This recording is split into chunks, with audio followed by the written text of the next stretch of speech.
Conformément au règlement intérieur, nous allons passer à la 7e commission, mais au préalable, nous donnons la parole à la présidente de la 7e commission, Geneviève Garrigos, pour 5 minutes de présentation de sa commission. Je vous remercie. Monsieur le maire, mes chers collègues, la 7e commission s'est réunie le 14 mai dernier et j'ai souhaité, pour approfondir nos débats sur les enjeux du contrat d'engagement républicain que nous avions évoqué lors du dernier Conseil de Paris, que nous puissions auditionner Florian Covelli, délégué général de l'Institut français du monde associatif. Il nous a livré un exposé particulièrement éclairant sur le rôle démocratique joué par les associations, en complément de l'action de la puissance publique pour améliorer le bien-être et le vivre ensemble et alimenter les politiques publiques dans un contexte qu'il décrit comme de plus en plus crispé, voire de défiance grandissante partout en Europe, entre les États et la société civile. Et effectivement, les lois qui entravent la liberté d'association, à l'image de la loi sur les ingérences étrangères adoptée en Géorgie, dite loi russe, et qui a soulevé est à l'origine de très grandes mobilisations, n'est pas une exception, et la demande de contrôler toujours davantage les associations, et notamment de leur financement, ne constitue pas qu'une entrave à la vie associative. Elle affaiblit nos démocraties et l'engagement citoyen, et je pense que nous poursuivrons nos discussions dans ce sens.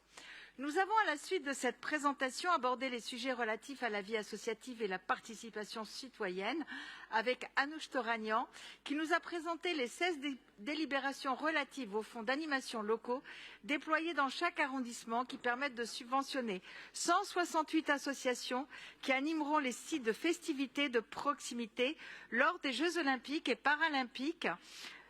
cet été. Ces délibérations ont été discutées hier en 5e commission. Nous avons par ailleurs abordé plusieurs sujets relatifs au budget participatif et des subventions pour les associations qui travaillent à l'amélioration de l'espace public dans les quartiers populaires.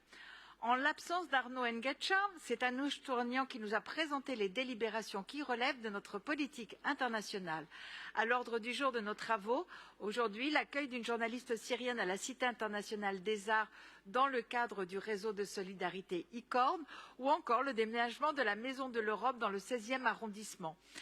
D'autres délibérations nous sont proposées, et notamment celle qui concerne l'attribution d'une subvention de 200 000 € à l'ONG ACTED pour une aide humanitaire aux populations civiles de Gaza, et nous aurons également à débattre de vœux en leur soutien.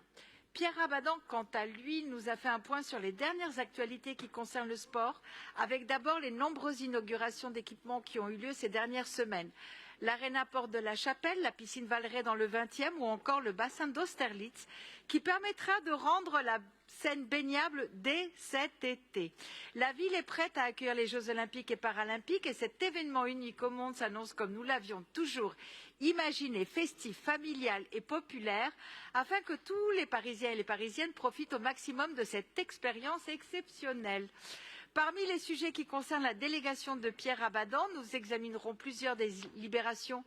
concernant les Jeux et notamment l'attribution de billets à destination des publics prioritaires, ainsi qu'une billetterie culturelle pour les volontaires de Paris ou les baignades urbaines avec les bassins éphémères gratuits ouverts chaque été et surtout les nouveaux 3 sites de baignade dans la Seine qui seront aménagés, sécurisés et ouverts gratuitement aux Parisiens et aux Parisiennes durant la période estivale dès l'année prochaine. Plusieurs subventions concernent par ailleurs le sport de haut niveau et le sport de proximité